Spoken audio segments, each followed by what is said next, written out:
আজ আপনাদের কাছে এমন এক ব্যক্তির গল্প উপস্থাপন করব যিনি শিক্ষক হিসেবে অনন্য, যার কাছে শিক্ষকতা শিল্প হয়ে উঠেছে।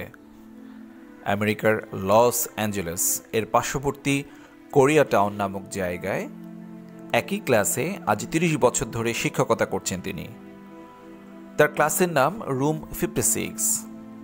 যে প্রতিষ্ঠানে তিনি চাকুরি করেন সে প্রতিষ্ঠানের নাম হাবার্ড এলিমেন্টারি স্কুল, যেখানে অধিকাংশ শিক্ষার্থী এশিয়ান এবং ল্যাটিন আমেরিকার পরিবারগুলো থেকে আসা। স্কুল শুরুর প্রাককালে যারা ভালো করে ইংরেজিই বলতে পারে না, নিম্ন আয়ের মানুষদের বাস ওই এলাকাটিতে। ছাত্রছাত্রীদের মধ্যে গ্রাজুয়েশনের হারও কম। হাবার্ড এলিমেন্টারি স্কুলের রুম 56 এ পড়তে আসা শিক্ষার্থীদের অধিকাংশই আসে সকালের নাস্তা কিংবা দুপুরের খাবার পাবে বলে, কিন্তু এইসব শিক্ষার্থীর বেশিরভাগই সফলতার সঙ্গে হাই স্কুল পর্ব শেষ করে, অবশ্যই ভালো ইংরেজি জ্ঞান সহ। পরবর্তীতে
পিয়ারকে সেরা কাজগুলোর একটি হিসেবে বিবেচিত হয়। ছোট ছোট ছেলে মেয়েগুলো শুধু যে সংলাপগুলো নির্ভুলভাবে বলল তাই নয়, তারা প্রায় ১ ডজন বাদ্যযন্ত্র বাজালো। এগুলো তারা শিখেছে সারা বছর ধরেই। কেন রবিনসন মঞ্চের বাইরে একটা কোরিয়ান মেয়ের দিকে হঠাৎ লক্ষ্য করে দেখেন মেয়েটা দ্য টেম্পেস্ট নাটকের বিভিন্ন চরিত্রের সংলাপ আওড়ে যাচ্ছে, অথচ মঞ্চে সে করেছিল এরিয়েল নামক চরিত্রের অংশগুলো। নাটকের বিরতিতে রবিনসন রেফ স্কুইথকে বলেন, দেখে মনে হচ্ছে পুরো নাটকটি এই মেয়েটি খুব মনোযোগ দিয়ে শিখেছে। স্কুইথ হেসে বললেন, শুধু সে নয়, যারা নাটক করছে তারা সবাই। নাটকের দ্বিতীয় অংশ শুরু হবার আগে স্কুইথ সবাইকে ডেকে একটু আগে রবিনসনের করা মন্তব্যটি শোনালেন। তারা সবাই হেসে মাথা নোয়ালো, মানে তিনি যা ভেবেছেন তাই ঠিক। স্কুইথ তাদের মিরান্ডা চরিত্রের প্রথম ডায়ালগটা বলতে বলেন। সবাই সমস্বরে সঠিকভাবে সেটা আবৃত্তি করে। এটা কোনো স্মরণ শক্তির পরীক্ষা ছিল না, নাটকটি তারা আসলেই বুঝে নিয়েছিল, ভালোবেসে শিখেছিল, মঞ্চস্থ করেছিল। হাবার্ড স্কুলে সেই নাটকের আসরে দর্শক সারিতে উপবিষ্ট ছিলেন আরও একজন বিখ্যাত ব্যক্তি, স্যার ইয়ান ম্যাকক্যালেন। তিনি আলোচিত ক্লাসিক্যাল অভিনেতাদের একজন। তিনি মন্তব্য করেন, এই বাচ্চারা প্রতিটি শব্দ বুঝে আওড়াচ্ছে। শেক্সপিয়ারের নাটকের অনেক অভিনেতাই যেটা পারেন না। কিন্তু শেক্সপিয়ারের নাটক হাবার্ড এলিমেন্টারি স্কুলের একটা ছোট্ট অংশ মাত্র। আর এই নাটকের প্রস্তুতি তারা শুরু করে তাদের নিয়মিত ক্লাস শেষ হবার পর। এসব শিক্ষার্থীদের মধ্যে কেউ কেউ হয়তো তাদের পরিবারের প্রথম কলেজগামী শিক্ষার্থী হয়েছিল, হয়তো বা হবেও। রেফ স্কুইথের শিক্ষার্থীদের স্কুল শুরুর সময়ে অনেক আগেই স্কুলে চলে আসে। তারা এমনকি ছুটির সময়েও স্কুলে আসে। তাদের ঘরে টেলিভিশন চলে না, তারা টেলিভিশন বন্ধ রাখে, খোলা রাখে বই। রেফ এর শিক্ষকতার মূলমন্ত্র হলো, দুনিয়ায় শর্টকাট বলে কিছু নাই। সত্যি বলতে তার শিক্ষার্থীদের অবিশ্বাস্য রকম পরিশ্রমী করানোর মানসিকতা সে তৈরি করে দিয়েছে। কি করে এটা সম্ভব হলো? রেফ বলেন, আমি যদি আমার শিক্ষার্থীদের কঠোর পরিশ্রমী হিসাবে দেখতে চাই, আমাকেই আগে সেটা করে দেখাতে হবে। এবং তিনি সেটা করেন।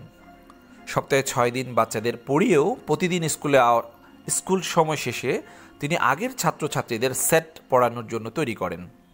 শিক্ষকতা পেশায় তার ভালোবাসা গভীর এবং অন্ধ, আর এটাই তার সুশিক্ষক হওয়ার অন্যতম এবং একমাত্র রহস্য। স্কুইথ নিজের লেখা teach like your hair on fire বইয়ে তিনি শিক্ষকতা সম্পর্কে এক মজার গল্প উপস্থাপন করেন এবং তিনি এটাকে উল্লেখ করেন তার শিক্ষকতা জীবনের সেরা গল্প হিসেবে। কোনো এক রসায়ন ক্লাসে বাচ্চারা অ্যালকোহল ল্যাম্প নিয়ে কাজ করছিল। তাদের মধ্যে একটা মেয়ে ছিল খুব চুপচাপ। সে মনে করত তার মধ্যে বিশেষ কিছুই নেই, যে কোনো টিমে সে সবার শেষে নির্বাচিত হতো। অ্যাসকুইথ দেখলেন মেয়েটা কিছুতেই ল্যাম্প জ্বালতে পারছে না পারার দুঃখে সে কাঁদতে শুরু করেছিল। অ্যাসকুইথ গোটা ক্লাসের জন্য মেয়েটাকে উপেক্ষা করে গেলেন না। তিনি বুঝতে পারেন সমস্যা আসলে ল্যাম্পটিতে, তাই তিনি সেটা ঠিক করার জন্য এগিয়ে যান। ল্যাম্পটা সাধারণ সাইজের ছিল না, অন্যগুলো থেকে কিছুটা ছোট ছিল। তিনি খুব কাছাকাছি ঝুঁকে সেটা জ্বালানোর চেষ্টা করেন এবং একসময় সেটা জ্বলে ওঠে। মেয়েটার মুখে হাসি দেখার জন্য তৎক্ষণাৎ তিনি তাকালেন তার দিকে, কিন্তু শিক্ষকের দিকে তাকিয়েই সে শুরু করলো আর্তচিৎকার। সে সঙ্গে অন্য শিক্ষার্থীরাও। কেন চিৎকার করবে না? তাদের প্রিয় শিক্ষকের চুলে যে ততক্ষণে আগুন ধরে গেছে। অ্যাসকুইথ পিছিয়ে পড়া ছাত্রীদের সাহায্যের জন্য ল্যাম্পটা জ্বালানোর জন্য এতই দৃঢ় প্রতিজ্ঞ ছিলেন যে আগুন আর চুলের সখ্যতা টেরই পাননি। শেষ পর্যন্ত আগুন অবশ্য নেভানো গিয়েছিল। এই ঘটনা স্মরণ করে অ্যাসকুইথ লিখেছেন, শিক্ষক হিসেবে সেবারই প্রথম আমার সবচেয়ে দারুণ লেগেছিল। আমার মনে হচ্ছিল কাউকে সাহায্য করার জন্য আমি সব কিছুই করতে পারি।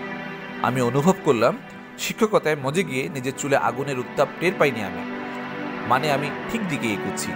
সেদিন থেকে সবসময়ই আমি এমন শিক্ষাই দেওয়ার শপথ করেছি। র্যালফ অ্যাসকুইথ জানতেন শিক্ষকতা শুধু একটা পেশা নয়, শিক্ষকতা একটা শিল্প। ধন্যবাদ সবাইকে।